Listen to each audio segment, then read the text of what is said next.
오늘 우리에게 주시는 하나님 말씀 요한계시록 20장 6절에 있는 말씀 봉독해 드립니다. 이 첫째 부활에 참여하는 자들은 복이 있고 거룩하도다.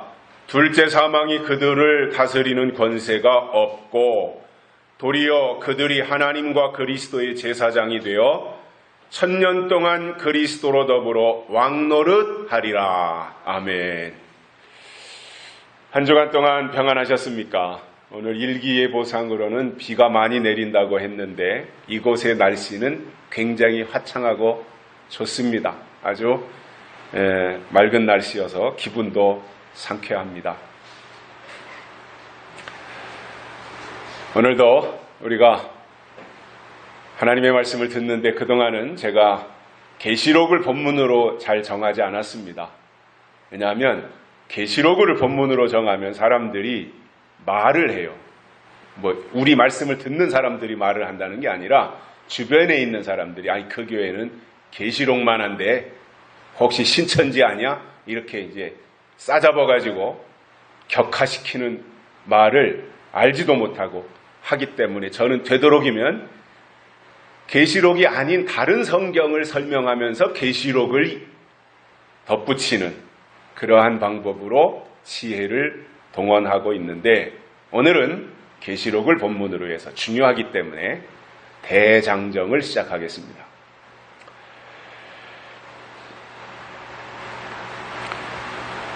읽어드린 계시록 20장은 예수님이 이 땅에 재림하시고 나서 이루어질 천년 왕국에 대한 구체적인 설명입니다. 예수님의 재림과 천년 왕국은 불가분의 관계입니다. 이거는 하나의 사건과 같은 거예요. 뗄 수가 없는 거예요. 그렇다면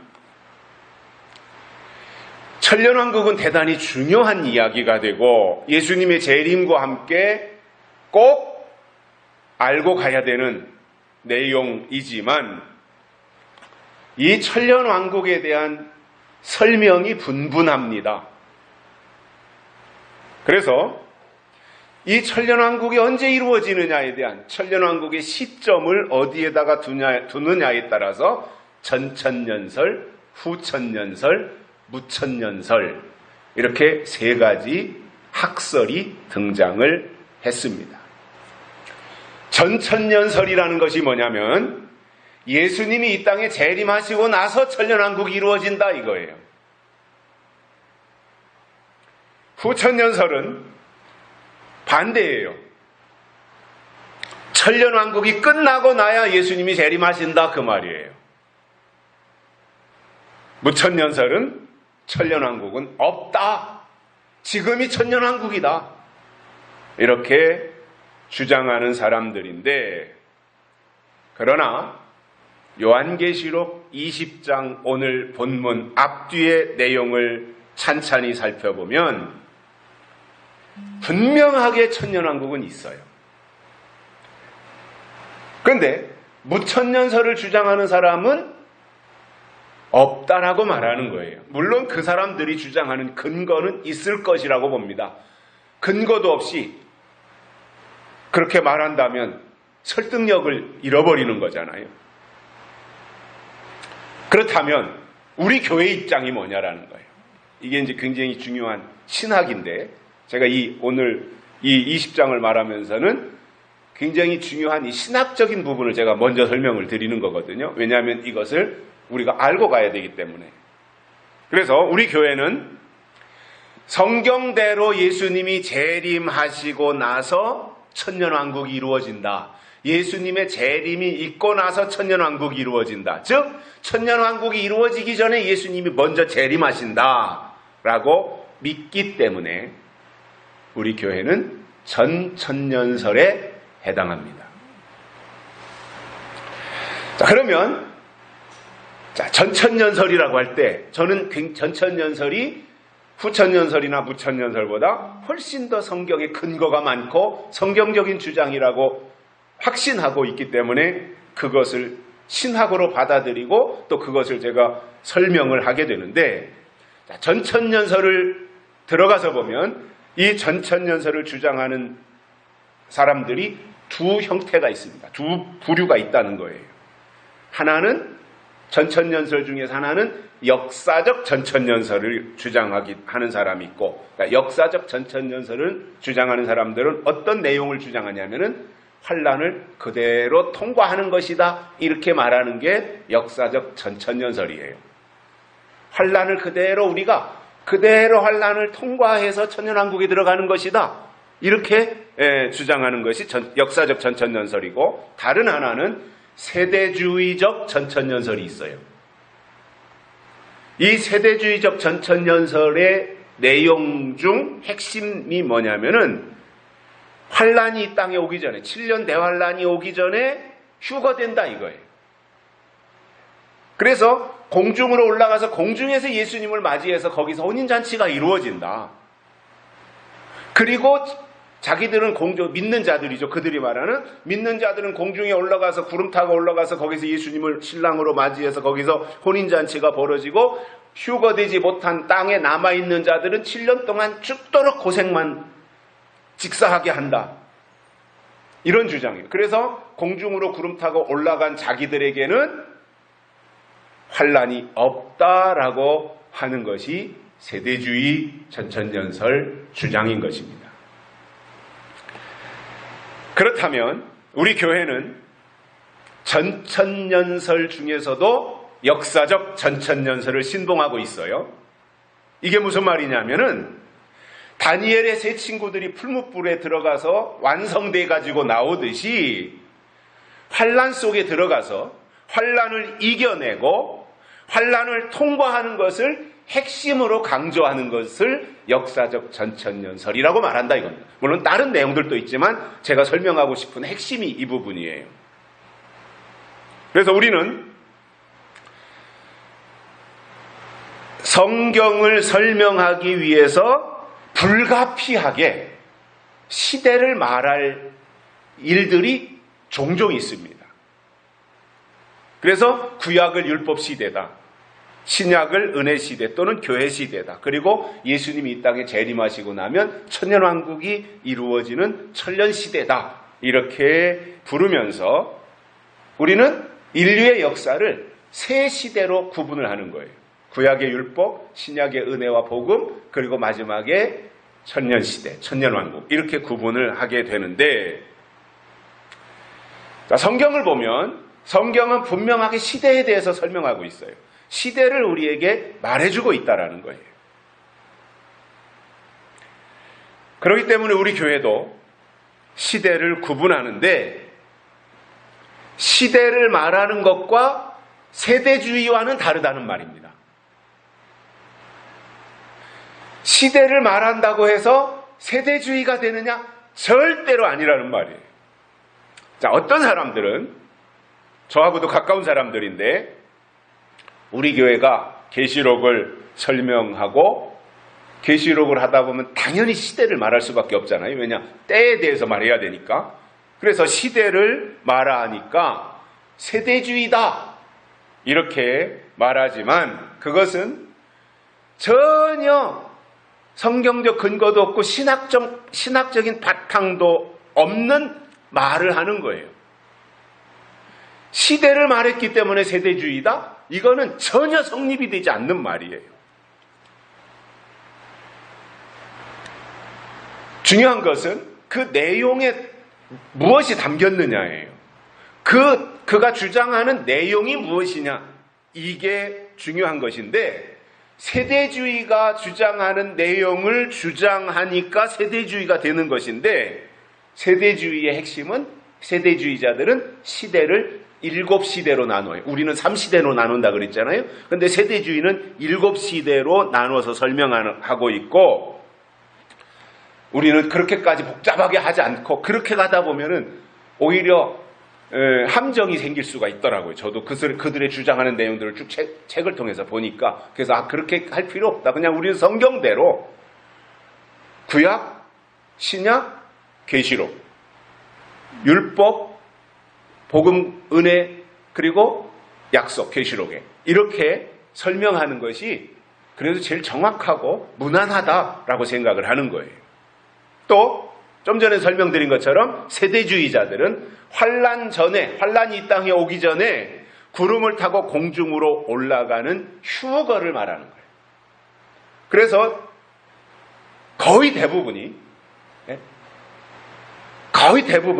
한국 교회를 사로잡고 있는 종말론은 세대주의적 종말론이 한국 교회를 장악했어요.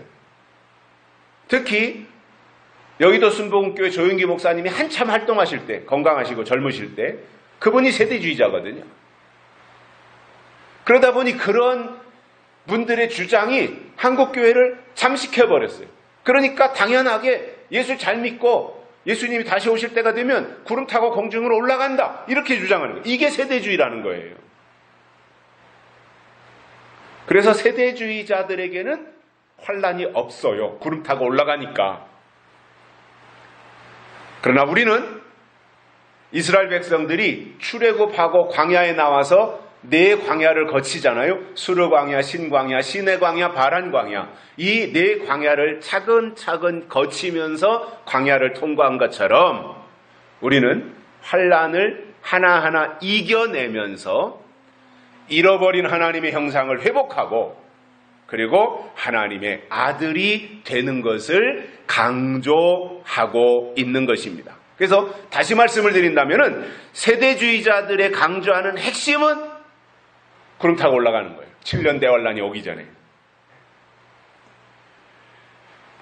우리는 약속의 말씀을 붙잡고 그 말씀을 통해서 우리의 속사람이 장성해지고 우리의 속사람이 강건해지는 것에다가 우리는 목표를 두고 있어요. 올라가고 내려가고 이게 아니에요. 우리는 하나님 앞에서 주신 약속과 예언의 말씀을 붙잡고 우리 속사람이 강건해져서 내가 성장하고 내가 성숙해지는, 그래서 장성한 분량에 이르러서 다시 오시는 예수님을 맞이할 수 있는 수준이 같아지는 그 상태. 그래서 낮은 단계에서 높은 단계로 수준이 올라가서 다시 오시는 예수님을 맞이하게 되는 그 상태.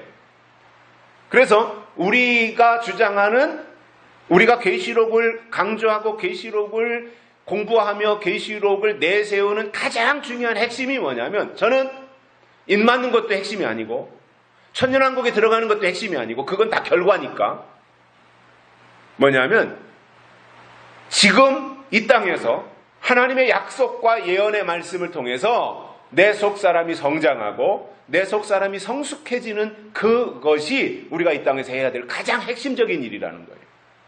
아무리 내일 예수님이 오셔도 내가 성장하지 못하면 예수님의 신부가 될 수 없습니다. 내가 성숙하지 못하면 천년왕국에 들어갈 수 없습니다. 내가 성장하지 아니하고는 하나님의 인치심을 받을 수가 없습니다.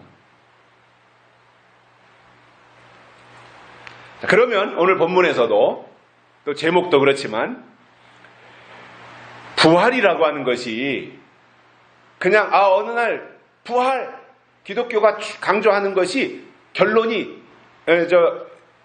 기독교가 강조하는 핵심이 부활인데, 이 부활신앙이라고 하는 것이 그냥 어느 날 부활한다, 예수님이 부활하셨다, 우리도 부활할 거다, 이렇게 하고 끝날 것이냐라는 거예요. 물론 맞는 말이지만, 그러나 계시록 오늘 본문에서도 보니까 부활은 첫째 부활이 있고 둘째 부활이 있더라는 거예요. 그렇다면 이것을 알아야 되지 않겠냐는 거예요. 첫째 부활이 뭔지, 도대체 둘째 부활이라고 하는 것이 뭔지, 이러한 부분들이 꼭 알고 넘어가야 될 중요한 부분인데, 첫째 부활은 예수님이 이 땅에 오셔서 천년왕국을 시작하실 때 나타나는 부활이에요. 첫째 부활은. 그리고 둘째 부활은 천년시대가 끝나고 나서 나타날 부활을 둘째 부활이다, 이렇게 말씀을 하고 있습니다. 그러니까 구약시대에 죽은 분들, 또 은혜시대 때 예수님을 잘 믿고 돌아가신 분들, 또 입맞지 않고 하나님의 부르심을 받은 자들, 그들은 천년이 차기까지 부활하지 못합니다. 천년시대가 끝나야 부활체로 나타날 수 있다는 거예요. 그러면 이 첫째 부활에 해당하는 사람들은 누가 여기에 해당하냐면은 순교 성도들, 순교자들 있잖아요. 순교자들. 그래서 하나님 보좌에 있는 순교 성도들이 부활하고, 그러니까 순교 성도들은 부활 성도가 되는 거예요. 순교 주기철 목사님 같은 이런 분들처럼 하나님 때문에 믿음 지키다가 순교하신 분들은 부활 성도로 나오고, 그리고 하나님의 인치심을 받은 약속의 사람들, 성장한 성숙한 약속의 사람들은 부활체로 나오는데, 죽은 자가 다시 살아나는 것이 부활인 것인데, 입맞고 하나님의 목표에 이르는 수준에, 하나님의 수준에 이르는 목표에 도달한 사람들은 죽지 않고 부활하니까 그것을 부활이라고 할 수 없어서 변화체다, 이렇게 말하는 거거든요. 그래서 순교 성도들은 부활 성도로 나타나고, 그리고 마지막에 하나님의 군대로 쓰실 사람들은 변화체의 부활로 나타난다라는 겁니다. 그래서 하나님의 나라가 이 땅에 이루어질 때 가장 큰 축복은 첫째 부활에 참여하는 거예요. 첫째 부활 속에 하나님이 예비하고 계신, 하나님이 준비하고 계신 온갖 혜택들이 그 안에 다 들어있어요. 그러면 이 첫째 부활에 참여하는 자들에게 하나님이 주실 것이 있는데, 그것이 무엇인지에 대해서 세 가지를 깨닫고 은혜를 받겠습니다. 첫째, 복이 있고 거룩하게 하신다, 이렇게 말씀하고 있습니다. 자, 그러면 이 첫째 부활에 참여한다는 것은 변화성도라 그랬어요. 부활성도와 변화성도. 그런데 우리에게 중요한 것은 지금 변화성도들이니까, 이 변화성도라는 것이 뭐냐면은 죽지 않고 살아서 천년왕국에 간다, 이 말이거든요. 변화체라는 말이. 그렇다면 이것이 매우 중요한 것인데, 그러나 이것이 현재 우리의 육성을 가지고는, 현재 우리의 육신으로는 아무리 이 세상에서 날고 키워도 거기에 도달할 수 없는 거예요. 안 되는 거예요. 그렇기 때문에 하나님이 어떤 사람들에게 특별한 은총을 베풀어 주시고, 그로 하여금 하나님을 겨냥하고 하나님을 바라보게 하고 하나님으로 훈련받게 하고 하나님으로 성장하게 만들어서 예수님과 함께 천년왕국에서 살 수 있는 체질로 바꿔주시는 거예요. 체질 개선을 해주시는 거예요. 영적인 체질 개선을. 그래서 우리가 이 세상을 살면서 하나님의 뜻을 깨닫는 게 무엇보다 중요하잖아요. 하나님이 무엇을 원하시는지, 하나님의 계획이 무엇인지, 우리가 어떻게 하나님의 뜻을 발견하고 하나님의 뜻대로 살아가야 될 것인지, 이러한 부분들에 대해서 우리가 이제 하나하나 깨닫고 나아가게 되는데, 자, 성경에도 그런 말씀이 나옵니다만은 하나님은 모든 사람이 다 구원받기를 원하신다 그랬어요. 이게 저는 하나님의 본 마음이라고 봐요.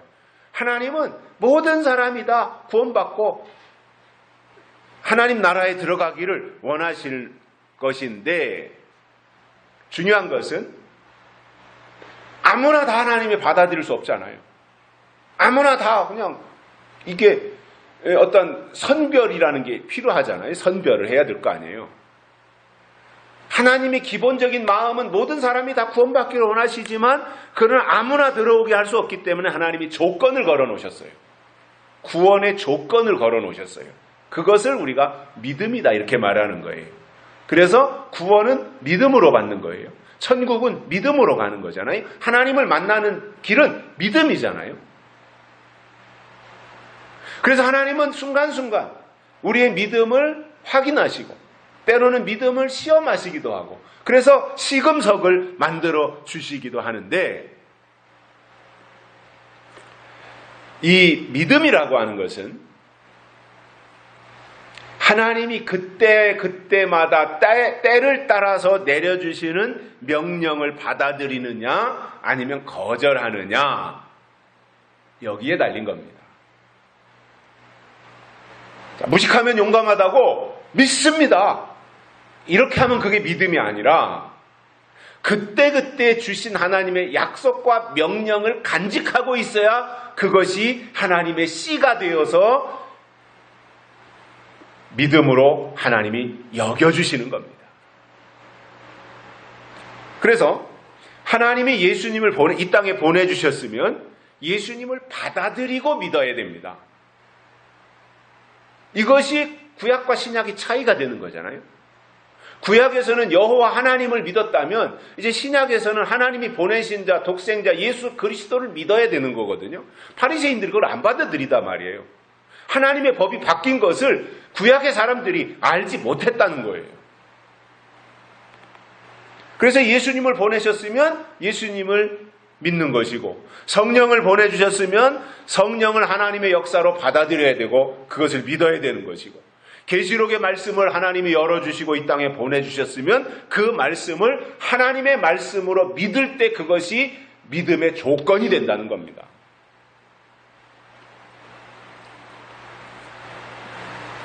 그렇지만 시대가 바뀔 때는 항상 그 시대의 기득권을 가진 자들이 옛날 것을 지키려고 하는 거예요.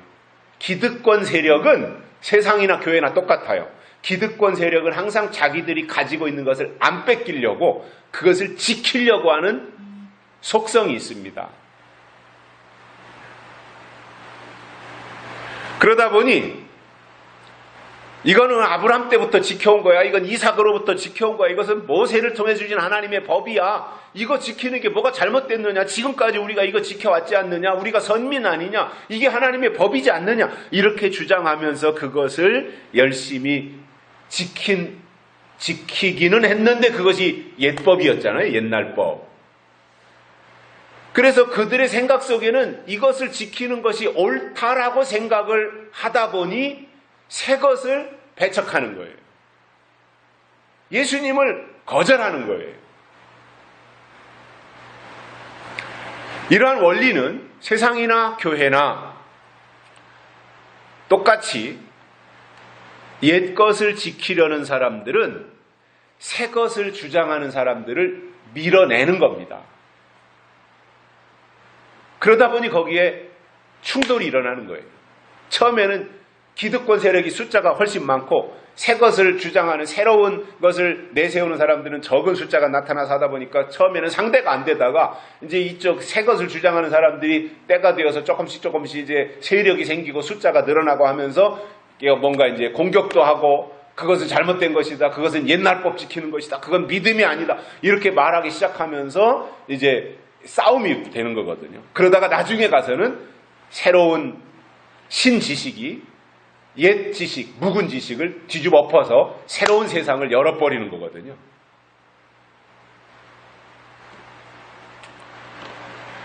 초림 때 바리새인들을 보면 인간적으로는 그들이 열심도 있고 금식도 하면서 경건 생활을 매우 철저하게 유지해 온 사람들입니다. 흠잡을 데가 없어요. 결함이 없어요. 그 당시에 바리새인, 예수님 초림하실 때 바리새인들은 흠잡을 데가 없어요. 완벽한 사람들이에요. 철저합니다. 그런데 시대가 바뀌어서 예수님이 이 땅에 오셔가지고 바리새인들을 향해서 지적하신 것이 뭐예요? 야, 이 회칠한 무덤과 같은 놈들아, 그러신 거잖아요. 겉과 속이 다르다 이 말이에요. 일치돼야 되는데 다르다 이거예요. 말하는 것과 행동하는 것이 다른 거예요. 생각하는 것과 행동하는 것이 다르더라 이거예요. 그러면 이러한 사람들에게 하나님이 예비하신 복이 임하겠습니까? 그 시대에 주신 하나님의 역사를 받아들이지 않는데 그때 주시는 하나님의 복이 그들에게 임하겠느냐 말이에요. 성경은 분명히 오늘 말씀에서도 첫째 부활에 참여하는 것이 복이라 그랬어요. 그런데 이것을 모르다 보면 땅에서 잘 먹고 잘 살고 성공하고 출세하는 것이 복인 줄 알고 거기에 매달리는 겁니다.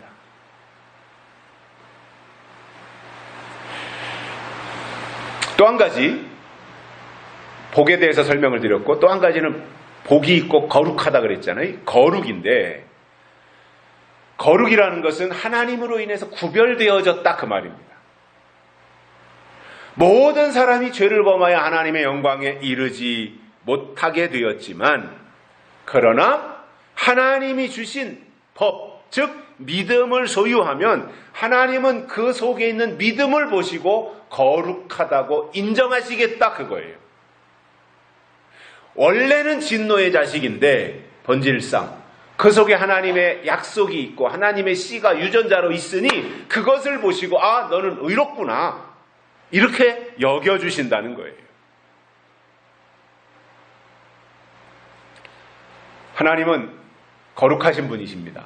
하나님의 속성을 설명할 때 첫 번째가 하나님은 거룩하시다, 이게 될 텐데, 하나님이 거룩하실 뿐만 아니라 천년왕국도 거룩한 곳이에요.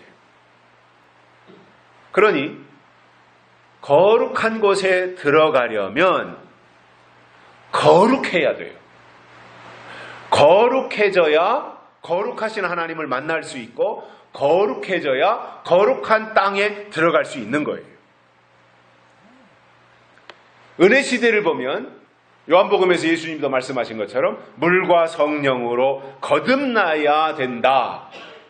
이게 이제 거룩이잖아요. 물과 성령으로. 그러면 하나님이 거룩하다고 인정을 하시고, 하나님이 구원의 백성으로 삼아주신다는 것인데, 물과 성령으로 거듭나는 것이.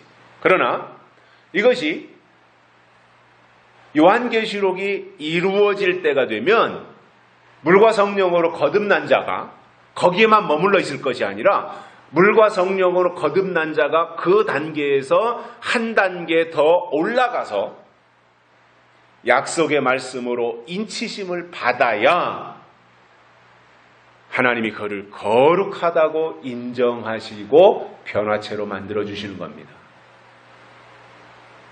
그래서 과도기가 중요한 거예요. 시대가 바뀔 때 바뀐 법을 따라가는 게 그래서 중요한 거예요. 그래서 묵은 법과 새 법 사이에서 어느 쪽에다가 비중을 둘 거냐라는 거예요. 앞에 것을 다 무시하고 새 것만 잡고 가면 된다, 이건 아닌 거잖아요. 물과 성령으로 거듭난 믿음 위에 하나님이 주신 예언과 약속의 말씀을 통해서 그 다음 단계로 도약해야 되는 거예요. 마치 구약의 율법에서 예수님이 오셔서 은혜로 뛰어 올라가듯이 은혜에서 계시록으로 한 단계 더 올라가야 되는 거예요. 두 번째로는 둘째 사망이 그들을 다스릴 수 없게 하신다, 이렇게 말씀하셨습니다. 둘째 사망. 그러니까 부활도 첫째 부활, 둘째 부활이 있듯이 사망도 둘째 사망이 그들을 다스릴 수 없다, 이렇게 했으니 첫째 사망이 있다는 것을 이미 전제한 거잖아요. 그러면 첫째 사망은 도대체 뭐고 둘째 사망은 뭐냐라는 거죠. 사실 저는 지금 이 시대에서 우리가 2021년도를 살고 있잖아요. 오늘이 5월 30일, 벌써 5월의 마지막 주를 우리가 살고 있어요.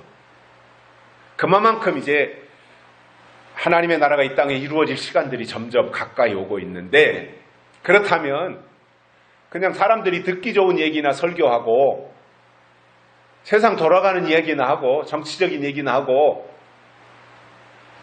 그리고 그냥 성경의 어떤 초등학문 수준의 초보적인 그러한 내용을 말할 것이 아니라 이러한 내용을 설교해줘야 돼요. 사실은 부활도 첫째 부활이 있고 둘째 부활이 있으니 우리가 첫째 부활에 참여해야 된다.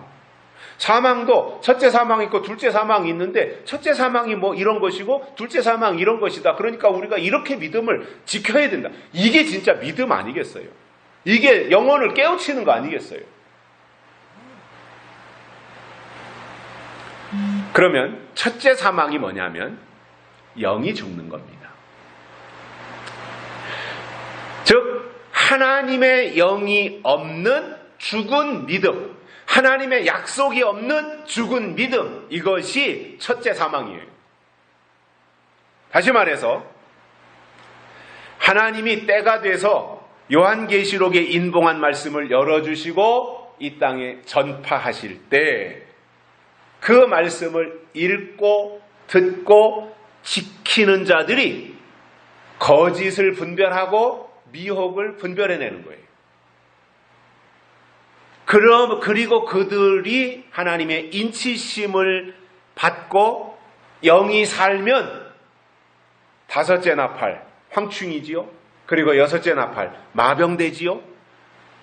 이 환난을 이겨내는 거예요. 순간순간 거쳐가면서 황충이의 환난 거쳐가고 마병대의 환난 거쳐가고 한 단계 한 단계 거쳐서 극복하고 이겨내는 것인데, 그래야 그가 끝까지 영이 사는데, 인을 치실 때, 즉 하나님이 계시록을 통해서 약속의 말씀을 증거하실 때 그 약속을 받아들이지 않는 것은 결국 하나님의 영이 없기 때문에 첫째 사망에 이르게 된다는 것입니다. 이 영이 얼마나 중요한지에 대해서는 예수님도 말씀하셨고 사도 바울도 설명을 했는데, 예수님은 요한복음 6장에서 그렇게 말씀하셨습니다. 살리는 것은 영이요 육은 무익하니라. 내가 너희에게 이른 말이 영이요 생명이니라. 내가 너희에게 일러준 말씀이 예수님이 오셔서 구약을 끝내고 예수님이 오셔서 예수님이 주시는 말씀이 바리새인들의 얘기가 아니라 예수님이 주시는 그 말씀이 영이요 생명이다, 이렇게 정리를 해주신 거예요. 그렇다면 이때부터는 어떻게 돼야 돼요? 예수님의 말씀을 들어야 되는 거예요. 그 이후부터는. 그런데 안 그러잖아요. 이 묵은 세력들이 그렇게 호락호락 물러가지 않아요. 겉으로는 항복한 것 같은데 불리하니까 항복해놓고 뒤에서 또 딴지 거는 거예요. 그러니까 이 예수님이 이렇게 정리를 해서 내가 너희에게 이른 말이, 내가 알려준 이 설교가 영이요 생명이라고 했는데, 그들이 그리고 나서 예수님이 십자가 사건도 목격했고 부활하신 예수님도 바리새인들이 다 봤을 텐데 그들이 절대로 포기하지 않냐고. 사도 바울 때 가가지고는 바리새인들의 역사, 유대인들의 역사 얼마나 합니까 그들이.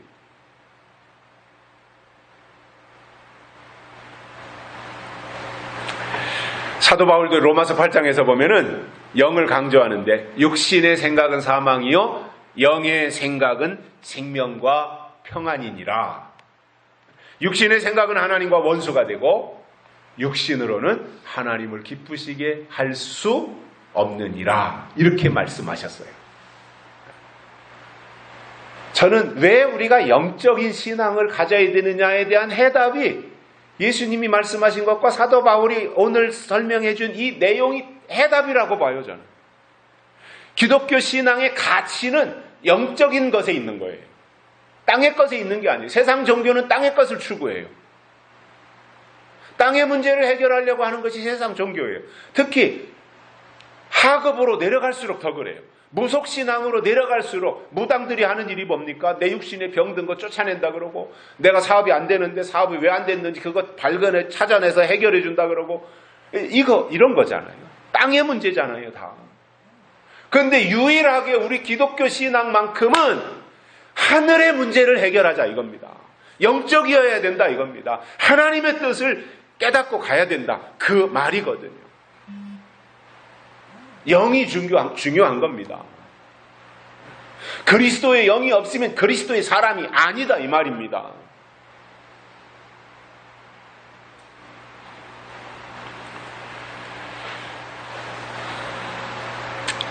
둘째 사망이라고 하는 것은 천년시대가 끝나고 나서 천년시대 끝에 가서 있는 유황불못의 심판을 말하는 거예요. 그러니까 첫째 사망에 해당하는 사람들은 필연적으로 둘째 사망에 이르게 돼 있어요. 영이 사망했으면 그 끝에 가서 불못에 심판하는 두 번째 사망 선고를 받게 되는 거 당연한 거잖아요.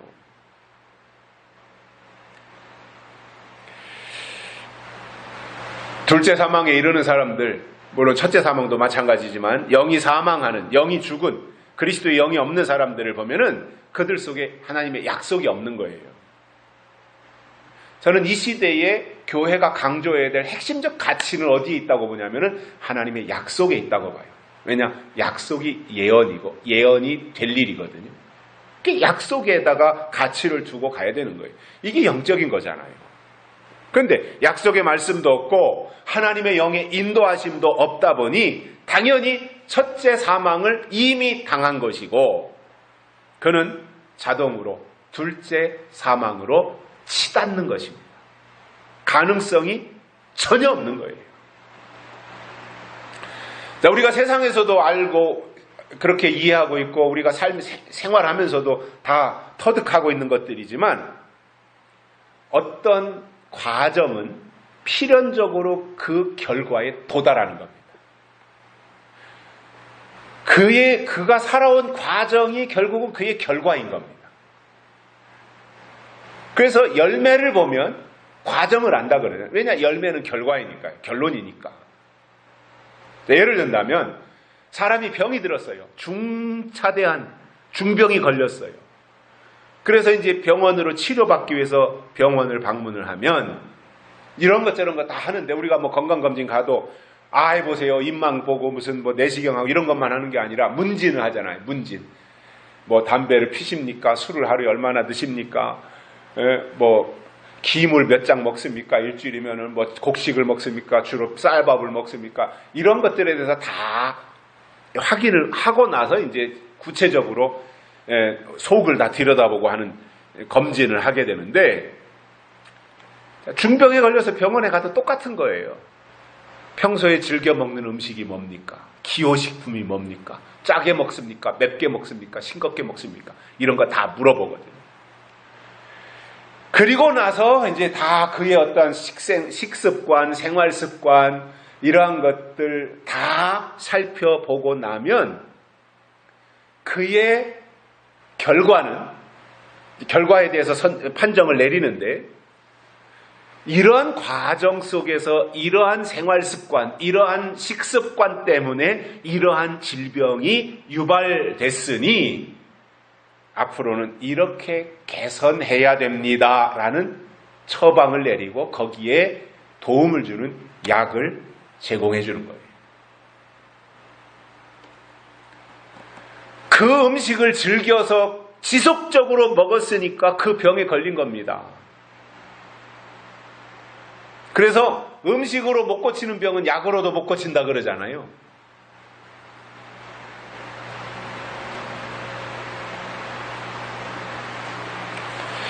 물론 원인이야 다양할 수 있지만 결국은 그러한 과정이 있었기 때문에 그러한 결과가 왔다는 것입니다. 이것은 부인할 수 없는 사실인 거예요. 텔레비에서 진행하는 건강 프로그램을 이제 가끔씩 보면 어떤 의사가 나와가지고 이런저런 설명을 하지요. 분야별로. 그런데 한결같이 TV에 나와서 설명하는 의사들의 얘기를 들어보면 나이가 들수록 과도하게 단 음식을 섭취하지 말아라 그럽니다. 달게 먹지 말아라 그 말을 해요. 왜냐하면 이 세포가 우리 몸이 체질적으로 누구나가 다 몸 안에 단 음식이 수시로 공급되면 몸 안에 있는 세포들이 늘어지는 거예요. 달달한 게 들어오니까 이거 참 좋다, 기분 좋다 그러고 면역력이 싸울 생각을 안 하는 거예요. 면역 세포가 늘 긴장하고 있다가 무슨 바이러스가 들어온다 아니면 세균이 들어온다 그러면 저항해서 싸우려고 늘 준비 태세를 갖추고 있어야 되는데 단 음식이 들어가면 이게 풀어진다는 거예요. 싸울 준비를 안 한다는 거예요. 어쩌다 한번 먹는 거야 문제가 안 되지만 번번이 반복해서 단 음식을 위주로 먹게 되면 몸 안에 면역세포들이 싸울 능력을 다 상실하고 이게 병원균이 들어와도 저항력이 약해지는 거예요. 무장해제하고 싸울 생각을 하지 않고 있다 보니 병에 걸리게 된다라는 겁니다. 저는 100% 옳은 말이라고 생각을 해요. 그러한 의사들의 주장이. 그래서 건강을 잘 유지하기 위해서는 일단 우리가 섭취하는 음식 이것에 있어서도 단 음식 위주가 아니라 되도록이면은 쌉쌀한 음식을 먹어야 된다라는 주장을 합니다. 그게 오히려 몸을 이 면역세포들을 자극하는 거죠. 긴장하게 하고 깨어있게 하고. 언젠가 몇 년 전에 거의 10년도 넘은 것 같은데 아마 TV에서 그런 방송을 했나 봐요. 건강 프로그램에서. 민들레를 먹으면 암세포가 물러가고 건강해진다. 성인병도 예방하고. 특히 국내산 민들레가 약이 되고 좋다. 그러니까 그냥 동네 사람들이 다 나와가지고 민들레 뜯어. 그 해에 이 교회 근처에도 이게 민들레 노란꽃이 많이 폈는데 그 해에 다 뜯어가가지고 없었어요. 그러니까 이제 민들레나 쓴박이나 쑥이나 이런 것들을 보면 약간 쓴맛이 있거든요. 근데 그러한 것들이 다 건강식품이라는 거지요. 그래서 의사들이나 이런 분들이, 한의사들이나 이런 분들이 또 제가 보는 책이나 이런 데서도 보면 이건 참 좋다, 몸에 이로운 음식이다라고 하는 것들을 보면 다 쓴맛이 나는 거예요. 조뱅이라는 것도 보면, 조뱅이라는 풀이 있어요. 그것도 보면 굉장히 써요. 우리 교회 마당에도 이런저런 풀들이 많은데 내가 일부러 이렇게 뜯어 말려가지고도 차로 끓여서 먹어봐요. 근데 쓴맛이 강해요. 그것이 또 약이 된다는 거예요. 자, 그렇다면 우리가 이제 그런 부분들에 대해서 어떻게 하면 내 육체 건강을 유지하는 데 있어서 단 음식과 쓴 음식 사이에서 이것을 잘 조화를 이루게 할 거냐. 중요한 것은 조화를 이루는 거잖아요. 그렇다고 해서 맨날 쓴 음식만 먹어가지고 또 어떻게 하겠어요. 그러니까 적절하게 잘 조화를 이루면서 해야 되는데, 제가 말씀드리려고 하는 것은 그 과정 때문에 그 결과가 온 거예요. 이건 부인할 수 없는 사실인 거예요. 학생이 학교에 가서 공부하는 것도 그 과정에 충실한 사람이 좋은 점수를 받고 성실성이 인정받아서 사회에도 진출하는 것이고 이렇게 되는 거거든요. 그래서 우리가 그 과정이 그 결과를 초래했다라고 하는 것을 우리가 인정한다면 우리는 결과보다는 과정을 보려고 해야 돼요. 과정에 충실해야 돼요. 그리고 그 과정을 소중하게 여기고 그날 충실하게 살아야 더 좋은 결과를 기대할 수 있게 된다 그 말입니다. 신앙의 원리도 똑같아서 맨날 우유와 같은 초보 수준의 양식이나 공급받는다면 영은 절대로 건강해질 수 없습니다. 오히려 성경은 우유가 아니라 단단한 식물을 먹으라 그랬어요. 또 광야 성도라면 감추었던 만나를 먹어야 된다고 계시록 2장에서도 설명하고 있기 때문에 단단한 음식을 먹고 감추었던 만나를 먹은 자들이 하나님의 약속하신 새하늘과 새 땅 천년왕국에 들어갈 수 있게 되는 것입니다. 그러므로 우리가 이 시대에 진짜로 하나님을 믿는다면 하나님이 때를 따라 주시는 말씀을 받아야 되고, 정말 그 사람 속에 예언과 약속이 있다면 그는 장성해서 선악을 분별하게 되고, 그 사람은 끝에 가서도 둘째 사망에 빠지지 않게 된다는 겁니다. 그래서 둘째 사망에 안 들어가기 위해서는 첫째 사망에도 들어가지 않아야 돼요. 이 말은 생명 있는 믿음을 가지는 것이 우선이라는 말이고, 그렇게 되면 그는 생명책의 농명이 되기 때문에 둘째 사망에도 빠지지 않게 된다라는 말입니다. 이것이 첫째 부활에 들어가는 자들에게 하나님이 주실 은혜라는 거예요. 세 번째로는 천년 동안 왕노릇하게 하신다라는 겁니다. 첫째 부활에 참여하는 자들을 하나님이 천년 동안 왕노릇하게 하신다는 거예요. 자, 그러면 여기서 한 가지 구분하십시오.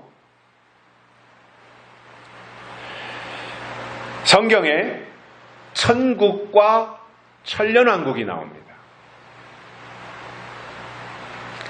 천국과 천년왕국의 차이가 뭐냐라는 거예요. 천국은 은혜 시대에 보여주신 하나님의 나라예요. 은혜 시대에 사람들에게 설명해 주신 하나님의 나라예요. 천년왕국은 계시록이 이루어질 때 들어갈 하나님의 나라예요.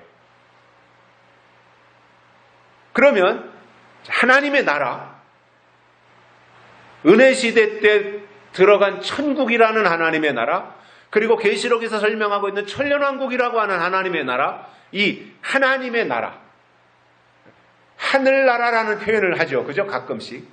하늘나라, 그리고 하나님의 나라. 무슨 차이예요? 하늘나라와 하나님의 나라. 정확한 것은 하나님의 나라가 맞아요. 하늘나라는 일반적인 의미예요. 그냥 사람들 아무개 죽었는데 하늘나라 갔을 거야, 이렇게 생각하는 그냥 넓은 의미로서 설명하는 것이고, 하나님의 나라라는 것은 정확한 겁니다. 뭐예요? 하나님이 계신 곳이 하나님의 나라예요. 그래서 하나님의 나라는 하나님이 계신 곳이기 때문에 거기는 하나님의 통치가 완벽하게 이루어지는 곳입니다. 여기에 들어가기 위한 자격은, 은혜 시대에는 예수님을 잘 믿고 죽은 자들이 들어가는 천국이고, 그리고 천년왕국은 예수님 재림 때 하나님의 인치심을 받은 자들이 들어가서 천년 동안 살 곳입니다. 이게 천년왕국. 그러니까 천국은 이미 우리 앞에 보여주셨지만, 그리고 이미 이루어졌고, 거기에 수많은 하나님을 믿고 예수님을 믿고 성령으로 거듭난 자들의 영혼이 이미 천국에 들어간 무수한 영혼들이 있지만, 천년왕국은 아직 이 땅에 이루어지지 않았어요. 예수님이 이 땅에 재림하시고 나야 천년왕국이 이루어지는 거예요.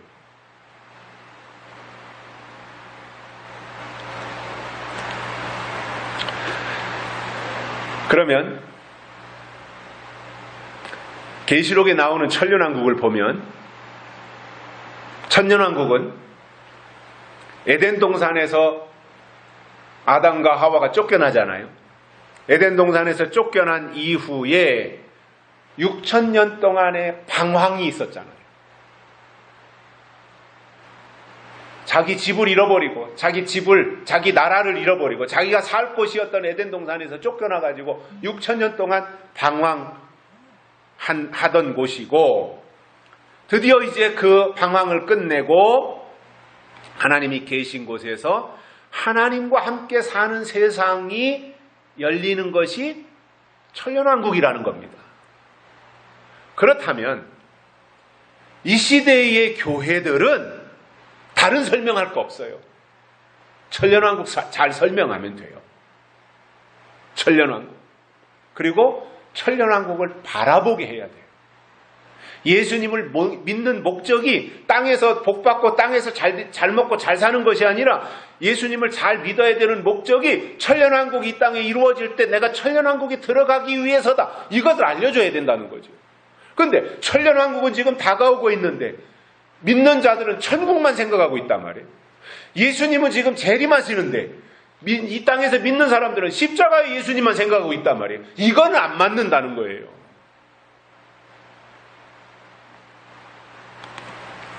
은혜 시대 때를 돌아보면 영적인 교회는 하늘을 바라보게 했어요. 그래서 찬송을 불러도 사모하는 찬송, 기다리는 찬송, 바라보는 찬송이에요. 잠시 세상에 내가 살면서 항상 찬송 부르다가 저 높은 곳을 향하여 날마다 나아갑니다. 이런 찬송들을 많이 불렀잖아요. 푸른 바다 나서니 몸, 이런 걸. 근데 요새 부르지도 않아요, 그런 찬송. 우리도 안 부르지만 신학교에서도 요새 푸른 바다 안 부른다 그러더라고요. 제 친구가 신학교 교수 하는 친구가 있는데 안 부른대요. 우리 때는 채플 들어가든 아니면은 뭐 어디 가서 교회 가서 철야 예배를 하든 그거 안 부르는 날은 예배가 성립이 안 될 정도로 푸른 바다 나서니 몸은 18번이었어요.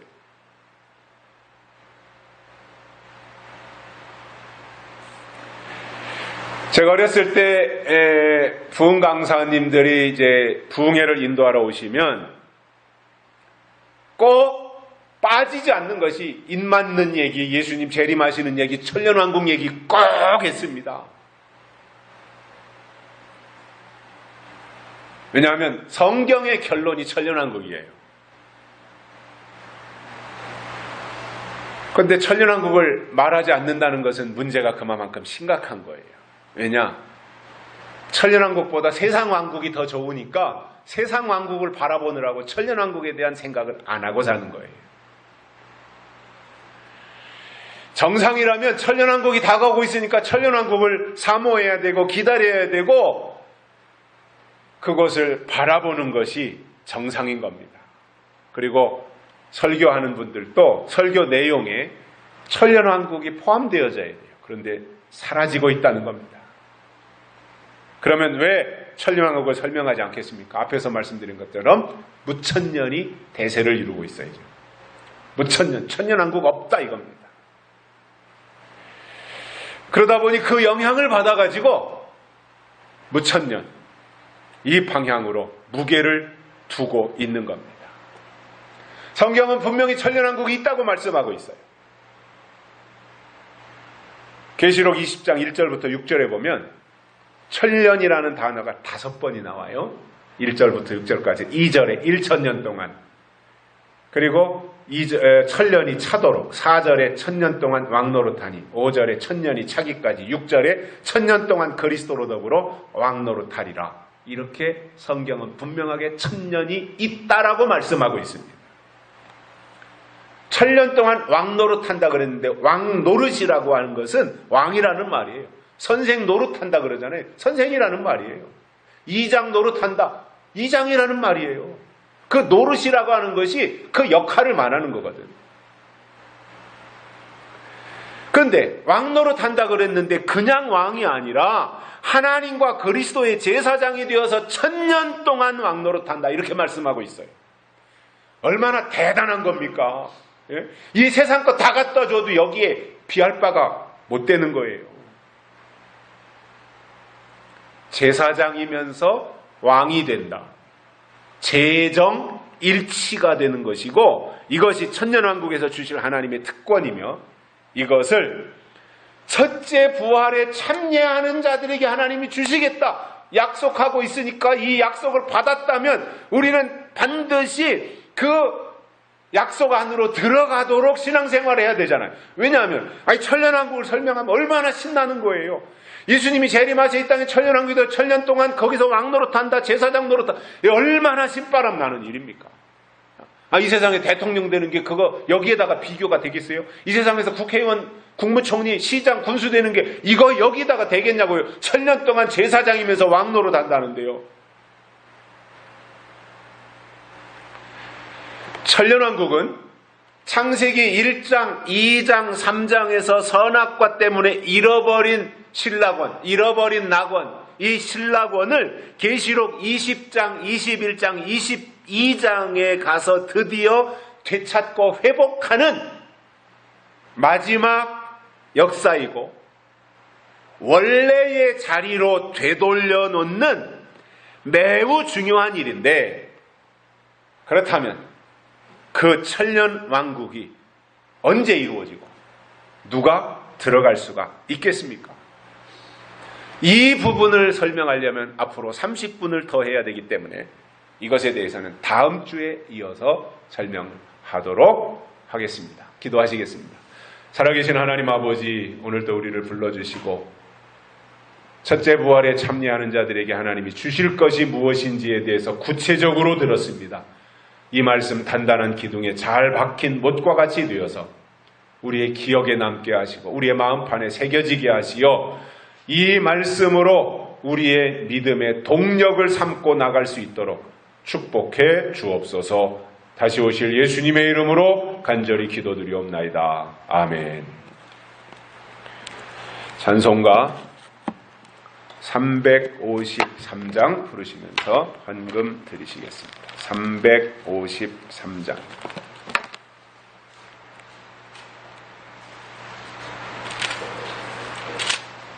(353장이) 아닌데 제가 주보를 잘못 쓴 것 같은데. 구원으로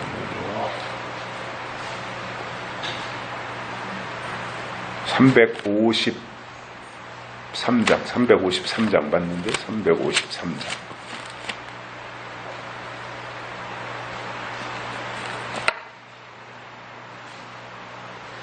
(253장입니다) 253장.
하시겠습니다.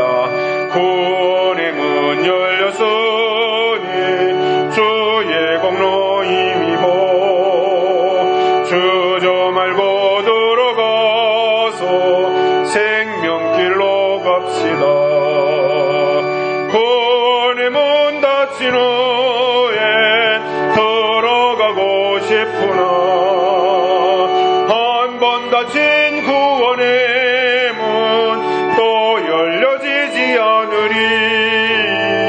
구원으로 인도하는 그 좁은 문 들어가 영생으로 인도하는 그 생명길 갑시다. 하나님 감사합니다. 하나님께 예배할 수 있도록 우리를 불러주시고 하나님의 구별된 백성을 삼으시어서 하나님의 약속을 바라보며 하나님의 뜻이 이 땅에 이루어질 날을 사모함으로 기다리며 나가는 하나님의 일꾼들로 삼아주신 것 감사를 드립니다. 어떤 경우도 타협하지 아니하고 포기하지 아니하고 하나님만 바라보면서 우리의 믿음의 행진을 전진할 수 있도록 축복해 주시옵소서. 헌금을 드렸습니다. 우리의 손길 복되게 하시고 이 땅에서도 필요한 것 채우시며 하나님의 일에 앞장설 수 있는 저희들 되도록 길을 열어주시고 쓰여지는 곳에는 오병이어의 기적이 있게 해 주옵소서. 하나님의 놀라운 은총을 다시 한번 기대하면서 예수님의 이름으로 감사하며 간절히 기도드리옵나이다. 아멘. 광고 말씀, 조국교회와 우리 영훈교회를 위해서 기도해 주시고 나라와 민족을 위해서도 하나님의 선하신 인도함이 있도록 기도해 주시기 바랍니다. 397장 2절입니다.